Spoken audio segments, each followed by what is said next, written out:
안녕하세요. 성경학원 중상고 강사 이소영입니다. 시작에 앞서서 제 소개를 좀 간단히 드리겠습니다. 저기 위에 보시면 성경학원 제가 올해로 10년 차고요. 그 다음에 학년 팀장도 했었고, 그 다음에 세 번째 보시면 저게 이제 좀 특이한 경력인데 고등학교 1학년에서 3학년 연속 지도 경력이라고 돼 있는데 중상고가 제가 작년은 아니지만 그 전에 가르쳤던 아이들이 1학년, 2학년, 3학년까지 쭉 다 본 이력이 있고요. 그 다음에 중상고도 지금 학원 제가 시작한 이후로 계속 같이 함께 하고 있는 학교고, 현재는 이제 고3 팀장입니다. 그 다음에 아래 이제 수강 후기들은 이제 저를 가장 잘 보여주는 수강 후기인 것 같아서 붙여봤는데, 중간에 이제 두 개가 중상고 아이들이 써준 얘기인데, 그 개인차를 고려해주신 수업반식 덕분에 3년을 믿고 다녔다. 저 학생 같은 경우는 3년을 한 주도 안 빼고 한 주도 안 빼고 다 나온 것 같아요. 그 다음에 이제 아래 보시면은 숙제량도 많고 단어도 항상 남아서 봤지만 어느 순간 학원이 즐거워졌다. 되게 바람직한 현상이죠. 그 다음에 이제 마지막에 보시면 게으른 저를 끝까지 포기하지 않고 잡아주셨습니다. 라고 해서 다른 학습적인 부분도 수강 후기가 되게 많기는 하지만 전반적으로 제가 좀 공감을 잘하고 멘토 역할을 잘하는 강사인 것 같습니다. 본격적으로 좀 시작을 해보겠습니다. 제가 이제 설명을 드릴 부분은 위에 보시면 이제 매니지먼트하고 코칭인데 관리하는 부분에 대해서 설명을 드릴 건데, 자, 저 순서대로 설명을 드리겠습니다. 성경학원 학생이 중상고에서 일주일을 어떻게 보내는지. 보통 주 1회반 수업을 듣죠, 영어는. 1회반 수업을 들으면 수업을 듣고, 그 다음에 만약에 필요하다면 재시험도 볼 거고, 그 다음에 이제 재시험 보고 나서 또 다른 시험을 보면 성적 데이터 분석도 하고, 학생 상담도 하고, 일주일 안에 진행되는 프로시저가 되게 여러 가지인데, 요거를 기준으로 설명을 좀 드리겠습니다. 수업, 클리닉, 성적 데이터 분석, 그 다음에 관리하고 저희가 상담까지 어떻게 개별 처방까지 하는지 보여드리겠습니다. 첫 번째는 내신이라고 하면 보통 수업을 이렇게 많이 생각을 하시더라고요. 내신 수업은 거의 암기다. 암기를 잘하고 꼼꼼하면 점수를 잘 받는다 라고 생각하시는데, 중상고 같은 경우는 저기 오른쪽에 보시면 중상고 내신 강사의 요건이라고 돼 있는데, 중상고 앞에 설명 들으셨겠지만 딱 세 가지 기억하시면 됩니다. 유형 자체가 이제 빈출 유형이 객관식에서 흐름, 순서하고 삽입, 그 다음에 어휘. 어휘는 변형이 될 수도 있고 안 될 수도 있고 중요합니다. 그 다음에 어법. 요게 세 개의 트라이앵글의 균형을 이뤄야지 객관식을 잘 풀고, 그 다음에 이제 플러스로 서술형이 있는데, 지금 중상고가 흐름이 압도적이잖아요. 중상고 수업에서 흐름을 이해시키려면 이 흐름이라는 게 순서 삽입이라서 결국은 수능이랑 직결되어 있습니다. 수능에 관한 논리, 특히 순서 삽입에 관한 완벽한 풀이법을 가지고 있는 강사가 그 수업도 되게 잘할 수 있습니다. 그래서 중상고 같은 경우는 중상고 전문가여야 됩니다. 물론 학교 내신 수업에 대해서 매우 잘 알고 있어야 되지만, 중상고 그 객관식에서 가장 많이 나오는 흐름이나 순서를 스스로 풀 수 있게, 또는 수업 시간을 완벽하게 이해할 수 있게 하려면 수능도 잘하는 강사가 지도를 하는 게 훨씬 좋습니다. 그리고 이제 수업이라고 하면 보통 수업을 하고 끝난다가 아니고 저희는 여기까지가 수업이라고 생각을 합니다. 1번 전 시간에 단어나 본문 암기. 이거는 부모님들도 잘 아시는 부분입니다. 단어나 본문 암기를 할 거고, 그 다음에 두 번째 저희가 수업 시간에 이거 시키겠습니다. 2번 같은 경우는 당일 복습 시험인데 흐름하고 어휘. 지금 유형 설명을 들으셨기 때문에 흐름이나 어휘가 얼마나 중요한지는 다 알고 계실 거예요. 수업 시간 안에 인클래스에 최대한 많이 소화를 하도록 이거를 시키겠습니다. 흐름은 물론 이해가 되게 수업을 할 거고요. 어휘도 수업 시간 내에 최대한 많이 소화를 할 수 있게. 그 다음에 3번 보면 전 시간 복습 시험 당연히 보고요. 그 다음에 저기가 중요합니다. 1대1 구두 오답 정리인데 1대1로 구두로 오답 정리한다라는 게 지금 현재 시기 학생들에게 어떤 의미가 있냐면 학습관을 잡을 수가 있습니다. 1번 문제를 틀렸는데 어법 문제입니다. 자, 2번이 왜 정답이지? 3번은 왜 정답이 아니지? 예를 들면 순서 A, B, C를 배열했는데 왜 B 다음에 C가 오는 거지? 에 대한 습관이 잡혀 있어야 이게 장기적으로 봤을 때 내신을 잘 버텨갈 수 있습니다. 이 부분은 꼭 약속을 해드리겠습니다. 저희가 1대1 구두 오답 노트 이거 말씀드리면 가끔 진짜 하냐 이렇게 가끔 물어보시는데 진짜로 다 합니다. 진짜로 다 해서 아이들의 습관을 잡는 데 최선을 다 할 거고요. 여기까지가 수업입니다. 여기까지가. 그 다음에 이제 두 번째는 클리닉인데 이거는 보통 재시험으로 알고 있습니다. 의무 클리닉과 선택 클리닉이 있는데 학생이 암기도 잘하고 매우 성실하고 영어는 일주일에 딱 한 번 수업 들으면 모든 게 소화 가능하다. 그럼 가장 이상적이죠. 가장 좋죠. 근데 보통은 암기가 힘들 겁니다. 암기가 힘들어서 의무 클리닉, 자, 학습이 부족하면 의무 클리닉입니다. 근데 종종 상위권들 중에서 공부를 좀, 영어를 좀 잘하고 또는 암기를 꼼꼼하게 했지만 그래도 본인은 꼭 1등급을 받고 싶다 그래서 선택 클리닉을 하는 학생도 있습니다. 클리닉은 어떻게 진행이 되냐면 1번 날짜를 잡습니다. 근데 이 날짜가 강사가 직접 하는 클리닉이 있는데 오피스 아워스입니다. 요거는 저희가 이제 개강을 하면 따로 공지를 드리겠습니다. 직접 하는 클리닉 시간이 있고 또는 잘 훈련된 관리 조교나 학습 조교가 봐주는 클리닉 시간이 있습니다. 시간을 잡으면 여기 아래는 저희 관리표인데 지금 검정색은 완료가 됐고 빨간색은 완료가 안 됐고 그 다음에 보라색은 이제 날짜를 변경하거나 취소한 아이들인데 이런 식으로 저희가 표를 보면서 놓치지 않고 좀 꼼꼼하게 관리를 하고 있습니다. 클리닉도 보통 여기까지를 클리닉이라고 생각하시는데 여기까지를 해야지 저는 진짜 클리닉이라고 보거든요. 클리닉 날짜는 문자로 알림 공유를 합니다. 근데 여기서 끝나는 게 아니고 두 번째 거를 그 학부모님과 학생과 분명히 공유를 하겠습니다. 학습 내용에 관한 건데 방치하지 않겠다라는 저희 약속이기도 합니다. 아이가 보통 제 시험 보러 오면 막 낑낑대고 또는 뭐 딴 생각 많이 하고 또는 너무 피곤해서 가끔 자는 아이들도 있어요. 이렇게 하다가 시간을 낭비하지 않게 어떤 학습을 했는지 분명히 저희가 같이 공유하고 알려드릴 거고요. 그 다음에 클리닉 시간에 저희가 이것도 진행을 합니다. 어휘나 본문을 구트 테스트를 보는 경우가 있는데 첫 번째 케이스는 학생이 요거를 원합니다. 학생이 이거가 더 익숙한 아이들이 있어요. 그 다음 두 번째 케이스는 꼭 기억해야 되는 핵심 단어나 그 다음 핵심 문장이 약하다. 이렇게 하면 구두 테스트 하면 기억에 오래 남습니다. 진행을 할 거고요. 그 다음에 아까 말씀드린 것처럼 암기가 힘들다. 내신은 주로 암기가 힘들다로 끝날 텐데 암기가 힘든 학생이 이유가 다 다릅니다. 그냥 뭐 게으르다. 그래서 집에서 그냥 막 혼내시면 안 됩니다. 학생마다 다 다릅니다. 그래서 그 다 다른 학생들을 관찰을 해보고 어떻게 암기를 하는 게 적절한지, 어떤 암기가 효율적인지, 그 습관에 맞게 또는 본인의 스타일에 맞게 지도를 해주는 게 저희가 학습관 지도고요. 그 다음에 이제 또 어법 정리, 본인이 손으로 직접 해본 어법 정리까지 클리닉 시간에 시키겠습니다. 그 다음에 이제 세 번째는 미리 보는 중간고사 데이터 분석인데 저희가 뭐 프리내신 기간에도 내신 개강하기 이전에 내신 수업 시간에도 하겠지만 실제로 내신이 개강했을 때에도 미리 보는 중간고사를 3, 4회 정도 실시를 합니다. 이랬을 때 데이터 분석을 하면 성적표가 이렇게 나오는데 이 성적표는 홈페이지에서 부모님들도 같이 보실 수 있습니다. 저기 뭐 그래프 보면 평균에 비해서 우리 아이가 어디가 취약하다 전체적으로도 보이고요. 자세한 정오표를 통해서 OX가 나와 있으니까 취약 유형도 보이고요. 근데 여기 아래 누적 성적표입니다. 세 번 내고 보면 이게 누적이 되거든요. 이걸 통해서 저희가 취약 유형도 알아보고 또 그걸 통해서 보완해야 되는 집중해야 되는 유형을 파악을 해서 아이들을 내신에 최대의 등급을 받을 수 있게 지도를 할 예정입니다.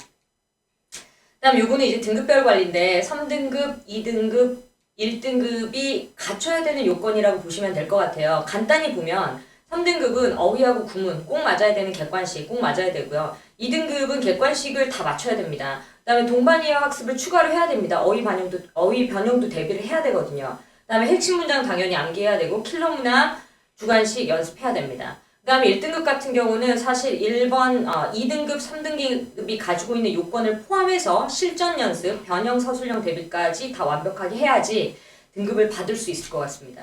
근데 지금 아이들이 1학년 1학기 이제 예비고, 고등학교 1학년 중간고사를 이제 보고 나면 그 지금 현재 가지고 있는 실력에서 최대 등급을 받을 수 있게 저희가 도와줄 겁니다. 도와줄 거지만 내신 한 번만 보는 건 아니잖아요. 기말고사도 있고 2학년도 있고 3학년 1학기도 있습니다. 장기적인 관점에서도 분명히 고민을 하실 것 같아요. 장기적인 관점에서 상승 내신을 위한 계획도 분명히 있어야 되거든요. 그래서 제가 이걸 좀 보여드릴게요. 롱텀 플랜인데 2월 프리내신 기간 너무 중요합니다. 만약에 그 영어 기반이 좀 부족하거나 중상고 유형이 너무 생소하다 이러면 프리내신 기간이 이 학생에게 되게 중요한 기간이 될 거고요. 그다음에 본격적으로 3월달에 이제 중간고사를 시작합니다. 중간고사를 시작하고 나서 여기 보면 이제 기말고사가 있는데 중간하고 기말고사 기간에 약간의 텀이 있는데 쉬게 하시면 안 됩니다. 쉬게 하시면 아이들은 정말 쉬고요. 뭐 쉬고 싶겠지만 쉬고요. 영어는 저쪽에 보시면 꾸준함이 진짜 중요하거든요. 이게 뭐 1, 2주인데 괜찮겠지 하는 마음을 이렇게 한번 생각해 보시면 될 것 같아요. 그 외국어를 만약에 새로 배우시면 뭐 영어나 뭐 영어를 취미로 더 한다 아니면 뭐 일본어나 뭐 프랑스 영어가 보고 싶어서 한다라고 생각하시면 한 달 열심히 공부했다 아니면 6개월 열심히 공부했다 하고 나서 몇 주 안 하거나 한 달만 안 해도 어떻게 되는지는 더 잘 아시죠. 근데 영어는 그 관점으로 생각을 잘 안 하시더라고요. 근데 영어 똑같습니다. 아이들에게는 영어가 똑같기 때문에 중간에 쉬게 하지 마시고 중간하고 기말이 끝나면 분명히 취약 유형이 나옵니다. 아, 이 부분을 보완해야겠다. 어휘, 어법, 서술형 이런 부분들이 분명히 나올 거고요. 보완해야 되고요. 그다음에 이제 두 번째는 수능 기반을 닦아야 되는데 영어가 결국은 학년이 올라갈수록 피지컬이라고 하죠. 기본기 싸움이 됩니다. 기본기. 아무래도 수능을 잘 받는 아이들이 내신도 잘 받을 수밖에 없습니다. 이게 항상 100% 맞는 건 아니지만 대부분 다 그렇습니다. 학년이 올라가면 더 심화됩니다. 그렇기 때문에 중간 기간에 반드시 수능 기반을 닦아줘야 됩니다. 저희가 이런 식으로 아이들이 중간에 빠지지 않고 보완을 하고 수능 기반을 닦을 수 있도록 1년 커리큘럼, 2년 커리큘럼, 저는 중상고 1, 2, 3학년 다 봤습니다. 3년 커리큘럼까지 다 준비가 되어 있고요. 그 다음에 지금은 이제 고려를 안 하실 수도 있지만 시간이 좀 지나면 그 입시가 여러 가지 방향이 있잖아요. 수시도 있고 정시도 있고 논술도 있고. 근데 만약에 수능 생각하시면 수능 계속반까지 저희가 투 트랙으로 내신이랑 수능까지 이게 투 트랙으로 운영을 합니다. 수능 계속반 같은 경우는 개인적으로는 조금 그 에피소드가 있는데 수능 계속반에 수능을 되게 적극적으로 수업을 하게 된 이유 중에 하나가 중상고입니다.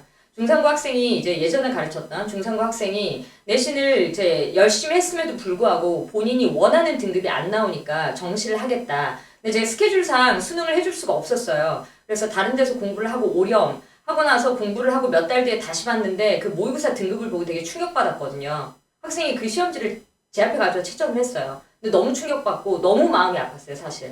이럴 바에는 수능도 나 잘하는데 내가 가르치겠다. 그래서 솔직히 수능 계속반에 좀 적극적으로 제가 참여를 하게 된 계기가 중상고고요. 일단 롱텀 플랜 준비되어 있습니다. 1년, 2년 수능 계속반까지. 그리고 이제 학생 성향에 따른 관리 방법인데 이게 제가 감이랑 정확성이라고 돼 있는데 뭐 문과 이렇게 이과 이렇게 보셔도 될 것 같아요. 근데 내신은 확실히 정확성이 유리합니다. 그래서 아까 말씀드린 것처럼 이거 하겠습니다. 이유 설명, 정확한 이유 설명. 이걸 통해서 1학년 1학기 중간고사 전에 습관을 좀 잡아가고요. 그 다음에 요거가 이제 학생 성향에 따른 관리법 마지막 시트인데 암기를 너무 힘들어하죠. 지금도 이제 영상 보시면서 많이 공감을 하실 텐데 학부모님들도 공감할 거고 아마 학생들은 더 공감할 것 같습니다. 암기가 왜 힘든가? 근데 이거는 생각을 해봐야 돼요. 암기가 왜 힘드냐면 정말 힘든 아이들도 있습니다. 정말 암기가 힘들다. 되게 드물긴 하지만 몇 번 봅니다. 그 다음에 두 번째는 암기가 왜 힘드냐면 어려워서 힘듭니다. 어려워서. 학생이 게을러서가 아니에요. 그 다음에 세 번째는 게으른 경우도 있습니다. 불러다 시키면 되게 정확하게 잘 외웁니다. 근데 좀 게을러요. 근데 좀 강제를 해주면 되고요. 그 다음에 네 번째는 본인의 그 성향. 소위 말해서 공돌이 성향인데 수학이랑 과학은 논리적으로 원리를 이해했더니 파생되는 게 되게 많다. 근데 왜 영어는 이게 안 되지? 너무 싫어. 이런 성향들도 있어요. 여기에 맞게 좀 처방을 해줘야 되는데 내신에서 이제 힘든 건 이걸 포함해서 저기 보면 너무 양이 많죠. 이 양이 많다 보니까 영어만 하는 건 아닌데 시간이 부족합니다. 그러니까 이제 가성비가 떨어진다라고 애들이 많이 느끼고요. 근데 이제 더 문제는 뭐냐면 외웠어요. 막 고생해서 외웠는데 이상하게 많이 틀립니다. 왜냐하면 어휘가 변형이 됐어요. 변형이 돼서 그 변형된 어휘까지는 공부를 못했어요. 그 다음에 또 문제도 변형이 되거나 서술형이 이제 변형 서술형이 나온다. 이렇게 되면 이제 소위 아이들 얘기로 이제 가성비가 떨어진다. 이거를 외워야 되냐. 뭐 이렇게 나오기 시작하거든요.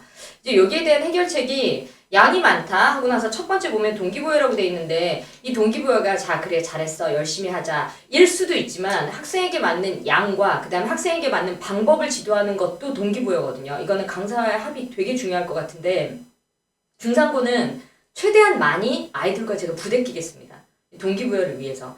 그 다음에 두 번째는 효율적인 암기입니다. 양이 많은데 시간이 부족하기 때문에 이거를 처음부터 끝까지 다 외워 하면 정말 하기 싫습니다. 중요한 거 이거니까 이것만 외워. 이게 필수야. 정 안 되면 이거라도 하자. 자, 이게 필요하고요. 그 다음에 세 번째 보면 무지성 암기라고 돼 있는데 이 포인트 진짜 중요합니다. 보통 암기를 보면 암기를 했다 안 했다 OX 이렇게 표시하는 거 내신에 아무 소용 없습니다. OX가 아니고요. 암기라는 게 뭐 빈칸 암기를 했다 본문 또는 어휘 암기를 했다라고 했을 때 제 경험인데 중상고 학생입니다. 교과서 빈칸 암기를 해서 가지고 왔어요. 가지고 와서 이제 맞았습니다. 근데 맞았는데 느낌이 좀 싸하더라고요. 이게 저희 강사의 그 직관고 본능인데 너 다시 일로 와봐. 자, 요거 무슨 뜻이야? 라고 얘기했더니 그 본인이 쓴 단어의 뜻을 몰라서 저한테 사실 좀 많이 혼났는데 왜냐면 생각을 했으면 해서 본인한테 유의미해야 됩니다. 이게 아무 생각 없이 외우는 암기는 점수에 직결되지 않습니다. 등급에 영향을 미치지 못합니다. 그래서 무지성 암기를 하지 않게 처음부터 나에게 유의미하게 자, 암기를 했으면 분명히 이 지문을 맞을 수 있게 교육을 좀 시킬 예정이고요. 그다음에 아까 본 것처럼 어휘 변형이나 변형 문제 같은 경우는 어휘 변형은 저희가 동반이어 다 찍어줍니다.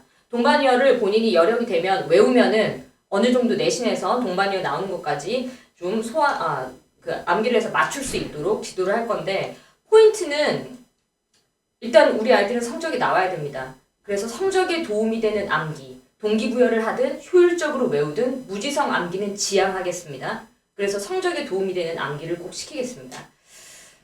그 다음에 요거는 이제 재원생 학부모님들은 이제 아실 거고, 만약에 저희 학원이 이제 영상을 처음 보시는 학부모님이나 학생 같은 경우는 레벨 테스트를 꼭 보셨으면 합니다. 저희 레벨 테스트를 보면 정오표가 이렇게 분석이 되어 있는데, 취약점이 너무 잘 보이지 않습니까? 노란색으로 지금 표시가 되어 있는데, 지금 이 학생 같은 경우는 저기 보시면 흐름 부분이 X가 되게 많죠. 근데 중상고 흐름이 되게 많잖아요. 이런 경우에는 중상고 그 프리내신을 들어서 흐름 부분을 보완을 하는 게 학교 내신은 훨씬 유리합니다. 자, 이 성적표를 보면 이제 취약 유형이 보인다. 그러면 진단이나 대비를 미리 할 수 있기 때문에 미리 꼭 레벨 테스트 보셔서 지금 현재 객관적인 상태가 어떤지도 판단해 보는 게 이게 가장 우선적인 사안인 것 같습니다. 그 다음에 이제 보여드리겠습니다. 본격적으로 이제 저희가 그 3월 내신 개강하기 전에 프리내신이라 그래서 중상고는 고지점령입니다. 미리 개강하는 내신 수업이 있는데 크게 커리큘럼이 기출문제 미리 보기, 중상고 유형 체화하기, 그 다음에 독해랑 어법 기본기 쌓기를 진행을 할 거고요. 그 다음에 저쪽에 보시면 저거는 성경 중상고반인데 중상고 내신이 개강하면 저렇게 진행됩니다. 주차별 진도 나가고요. 그 다음 미리 보는 중간고사 3, 4일 정도 보고 그 다음에 직전 총전이 진행을 하고요. 조금 더 자세히 말씀드릴게요. 자, 프리내신은 저기 스텝 1입니다. 보면 날짜 보이시죠? 토요일 오전 9시 30분에서 10시, 2월 8일, 15일, 22일 3회를 진행하는데 이게 지금 교재고요. 교재는 제가 이미 좀 정성스럽게 만들었습니다. 지금 1, 2, 3, 4회차라고 돼 있는데 1주차가 대입학 삽입, 2주차 순서, 3주차 빈칸 추론. 아까 보신 중상고 5대 유형 맞죠? 중상고 객관식 5대 유형을 아이들이 두 발로 스스로 설 수 있게 도와주겠습니다. 문제 풀이법을 좀 자세히 알려줄 거고요. 그 다음에 여기는 이제 주차별 공통자료입니다. 앞에 있는 게 어휘, 그 다음에 구문하고 어법. 어법은 수능하고 중상고 기출이 다 들어가 있습니다. 3개년치. 그 다음에 서술형 킬러 문항도 지금 제작이 돼 있습니다. 연습시키려고. 이렇게 해서 주차별로 이제 공통자료가 3주 동안 나가게 돼 있습니다. 객관식 체화하고, 그 다음에 단어 기반기 쌓고, 어법 기반기 쌓고, 킬러 유형하고. 자, 이렇게 3주 제가 수업을 진행을 할 예정이고요. 그다음에 요거는 스텝 2입니다. 날짜 보시면 2월 24일에서 3월 9일. 내신 개강 직전 2주 동안 진행되는 수업인데, 요거는 미니 내신이라고 이름을 붙였는데, 보시면 그 내신 프로시저를 꽉 압축시켜서 2번 진행을 합니다. 내신이랑 똑같이 진행합니다. 2024년 내신 자료를 설명을 합니다. 뭐 교과서, 부교재 설명을 하고요. 그다음에 그 2024년 이렇게 중간고사 문제 풀리겠습니다. 그러면 정말 내신 딱 압축된 커리큘럼이 나오면 아이들이 이때 느끼는 게 진짜 많습니다. 내가 문제를 이렇게 풀어야 되는구나. 이 유형이 약하구나. 이렇게 확실하게 진단을 하고 시작을 할 수 있을 것 같고요. 그 다음에 여기가 이제 2월 8일부터 순차적으로 내신 개강인데 스텝 1, 2월 8일 개강, 스텝 2, 2월 24일 개강, 그 다음에 스텝 3가 요거는 이제 본 내신 개강입니다. 근데 이렇게 돼 있으니까 이제 복잡하시죠? 제가 달력으로 보여드리겠습니다. 노란색으로 되어 있는 부분이 스텝 1인데 중상고 유형에 미리 적응하고 싶다. 중상고 객관식 유형도 봐야겠고 어법이랑 어휘도 중상고 스타일을 보고 싶다. 그러면 그냥 미리 보내주십시오. 스텝 1에서 1주, 2주, 3주 빡빡하게 좀 가르칠 거고요. 그다음 스텝 2는 정말로 중상고 내신 프로시저가 압축된 형태로 진행이 됩니다. 그 다음에 이제 초록색으로 되어 있는 부분이 이제 내신 개강입니다. 중상고 같은 경우는 제가 이제 그 학원에 1, 2년 차 딱 들어왔을 때부터 처음부터 같이 쭉 해온 학교인데 저한테는 개인적으로 좀 첫사랑 같은 학교? 뭐 이런 학교입니다. 왜냐면 그 1, 2년 차면 어떤 직장이나 조금 힘들잖아요. 좀 힘든데 그때 아이들이 정말 믿고 많이 따라줘서 되게 저한테 감사한 학교인데 제가 그 마음 그대로 올해도 중상고 애들을 좀 최선을 다해서 지도하겠습니다. 감사합니다.